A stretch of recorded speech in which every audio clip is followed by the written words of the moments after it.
In recent decades, there's been a noticeable decline in the prominence of religious education in our schools.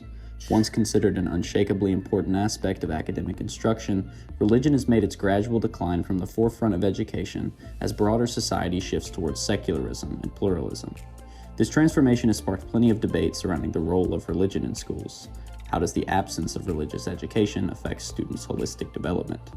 This isn't the discussion I'll be having in this video, but I find certain components of this debate to be very interesting. Historically, religious education served as much more than our typical academic subjects. Through teachings grounded in religious dogma and moral principles, religious education served to provide students with a framework for understanding the world and their place within it. Now, as secular values gain traction and religious diversity expands, traditional approaches to religious education have come under scrutiny and seem to have been whittled away for the most part. Now, I'm not arguing that religious education was inherently good, but there's no denying that it provided students with something. However fallible the approach, it provided students with some understanding of how to live their lives. This shift in educational priorities raises some important questions about the void we've left behind in the waning influence of religion in our education. Proponents of religious education might argue that this transition leaves students adrift in a sea of uncertainty and without a framework for understanding their lives and how they ought to live it. Critics of religious education might argue that each student will form their unique perspectives and beliefs on religion, and that it would be wrong to try indoctrinating these students, who are free to possess their own ideologies. A promising solution to this dilemma, and my greater subject, is philosophy. By incorporating the broad exploration of philosophical inquiry into our education, educators could provide students with the tools needed to critically engage in the world around them. In this video, I will delve into the merits of philosophy education as a means of cultivating authenticity, critical thinking, and ethical reasoning among students. What is philosophy? Defining philosophy is like capturing a shadow. Intangible, elusive, and subject to interpretation. Philosophy, unlike the hard sciences, does not adhere to rigid paradigms or fixed methodologies. Philosophy embraces ambiguity and open-endedness as core components of its essence. This fluidity renders philosophy resistant to easy classification, and it challenges our notions about what constitutes a legitimate discipline. At the heart of understanding philosophy's importance lies a tension between two methods of knowledge. Particularly associated with Max Weber, we have the concept of Erklären and Verstehen. Verstehen, which translates from German to understanding or interpretation, refers to the empathetic comprehension of meanings and intentions that underlie human action. It involves putting oneself in the shoes of others and grasping the subjective experiences and motivations that drive behavior. Conversely, Erklären, translated as explanation or causal explanation, focuses on identifying the objective causal relationships between variables and events. Erklären seeks to establish quantifiable patterns and generalizable laws. Science, for example, seeks to explain phenomena through empirical observation and theoretical knowledge, while philosophy endeavors to grasp the underlying meaning and significance of lived human experience. This nuanced distinction underscores the complexity of understanding the point of philosophy, and I'd argue that most perceived failings of the discipline come from this divergence.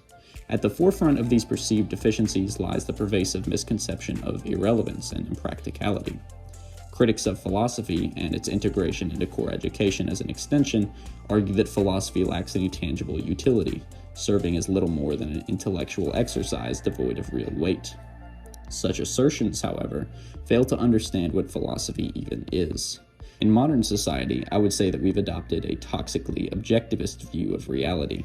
Science, with its empirical observation, controlled experimentation, and peer-reviewed analysis, stands as the cornerstone of modern knowledge production. It is no doubt true that you shouldn't cling to anecdotal evidence when doing physics, for example, but why is this? This is because science is something that seeks a pathway towards an applicable knowledge of the physical processes surrounding us, untethered by the biases and limitations of individual perception. The scientific method serves to ensure that our understanding of the world is grounded in verifiable data and testable hypotheses. The predictive power of science has undoubtedly allowed us to make better informed decisions and navigate challenging situations with confidence. Looking at medicine and engineering, for example, prove that insights gleaned from scientific inquiry have transformed society and improved the quality of life for countless individuals. With this said, and understanding its undeniable success, science is not without limitation. The scientific method, by its very nature, is ill-equipped to capture the richness and nuance of one's lived experience. While empirical evidence may provide insights into physical properties of the universe, it cannot fully encapsulate the subjective dimensions of human existence. The depths of emotion, or the complexity of our consciousness, or the intricacies of cultural identity can never be understood through the scientific method. Nobody but you can perfectly say the way that you perceive the world. The reductionist tendencies of scientific inquiry may risk oversimplifying the multifaceted reality that we occupy. Now, this is not a general critique of science as a discipline, but of this pseudo-objectivist worldview it seems we've picked up. Without some outlet to understand our own lived experience, we feel lost. This subject-object separation required to do science is in no way a substitute for our own interpretive worldview. To consider science as a worldview is an inherent miscategorization. Your worldview must come from you. That is what defines it. The idea of something's practicality and tangible outcomes is what gives it value, serves to devalue what you're doing now, experiencing. If there's nothing inherently valuable about your own experience outside of what you contribute, what would motivate people to contribute in the first place? If our own feeling, experiencing, subjective views have no value, where should this contributive value go anyways?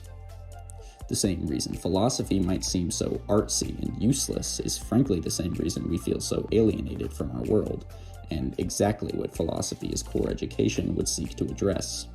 As Heidegger puts it, the question of the essence of philosophy appears unfruitful and academic, but this too is only the consequence of the common conception of philosophy as a science.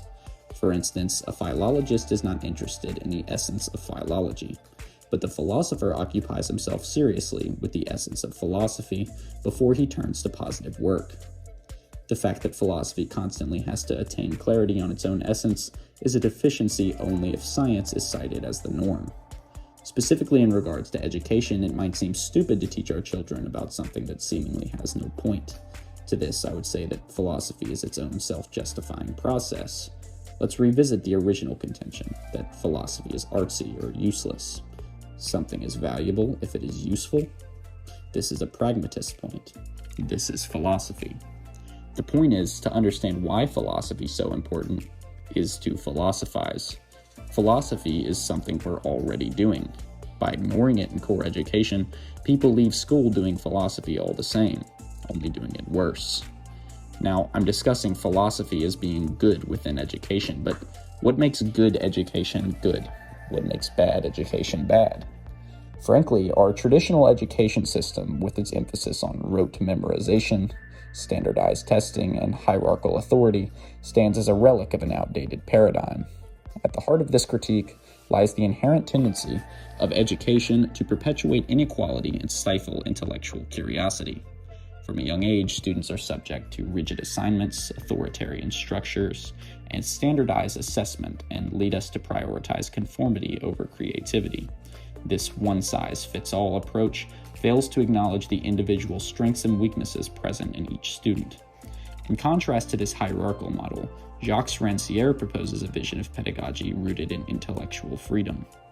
Central to this philosophy is the concept of the ignorant schoolmaster, wherein the role of the teacher is not to impart knowledge onto students, but to facilitate the process of self-discovery and empowerment. Rancière would argue that true learning comes when individuals collaboratively construct knowledge, rather than trying to follow the untouchably correct methods of the teacher. This argument seems to be perfectly logical too.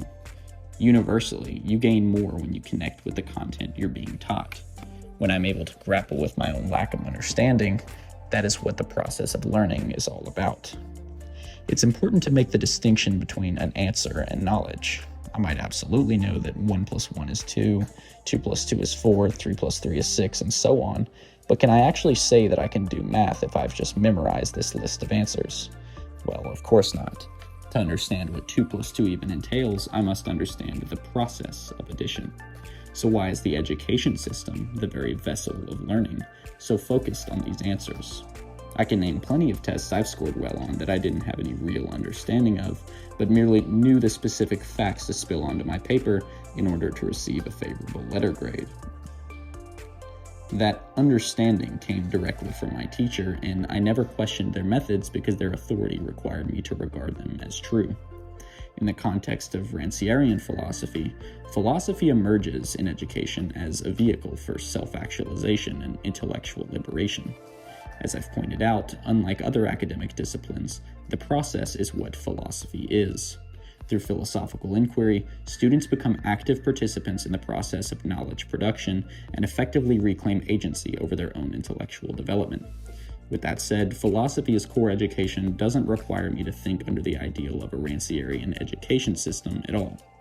Let's look at education in its current state, and for the sake of this video, I will look specifically at mathematics. Math is undoubtedly valuable and deserving of its place in curriculum, but what are the reasons for its inclusion? Math, with its intricate formulas and concepts, does solve real-world problems. I do think, however, that math is taught more for its ability to cultivate problem-solving skills and logical reasoning. This really is the typical response to the elementary school argument that I'm never going to use this in real life. The true essence of math in education lies not in its concepts, but in the cognitive processes it engenders. The process of engaging with mathematical concepts hones analytical thinking and problem solving. With this already accepted idea in mind, it's entirely true that philosophy operates on a plane beyond its mere content. While the content of philosophical discourse may vary, the underlying skills cultivated remain consistent. Even if you ignored the tangible production of philosophy, philosophy teaches students to question assumptions, evaluate arguments, articulate complex ideas with precision, and provides the lacking framework needed to grapple with existential and ethical dilemmas. Moreover, philosophy fosters empathy, creativity, and intellectual curiosity, qualities needed to navigate the complexities of the human condition. By engaging in philosophical inquiry, students are able to develop a deeper understanding of themselves and the world surrounding them. The difference between mathematics and philosophy, however, is that we're not already doing math by some intrinsic quality of our being. Students might not connect with the math you're doing because they don't follow your line of reasoning. In philosophy, however, the only similarity among your students required is that you're all human. Every student comes naturally equipped with the ability to engage in the content because they all have the tool of reason. They don't need to follow your exact methods and can connect to the content via their will, not via their intelligence. If the ultimate goal of education is to get students to learn, the ultimate goal of education is to get students to connect with your content. If the ultimate goal of education is to get students to connect with your content, the ultimate stipulation of education is that each student has somewhere to begin that connection at all. Philosophy can effectively bridge that gap, each student being equipped to engage in the content due to the non-paradigmatic nature of philosophy can certainly learn to transfer this engagement to other content as well.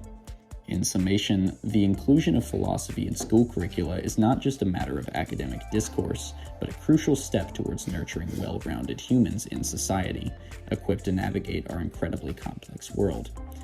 It's easy to look past philosophy as useless when you wrongly define it under scientific terms, and even easier to delude yourself into believing that our education system is right to exclude it. If education deems it worthy to know anything at all, we can't exclude philosophy from its consideration.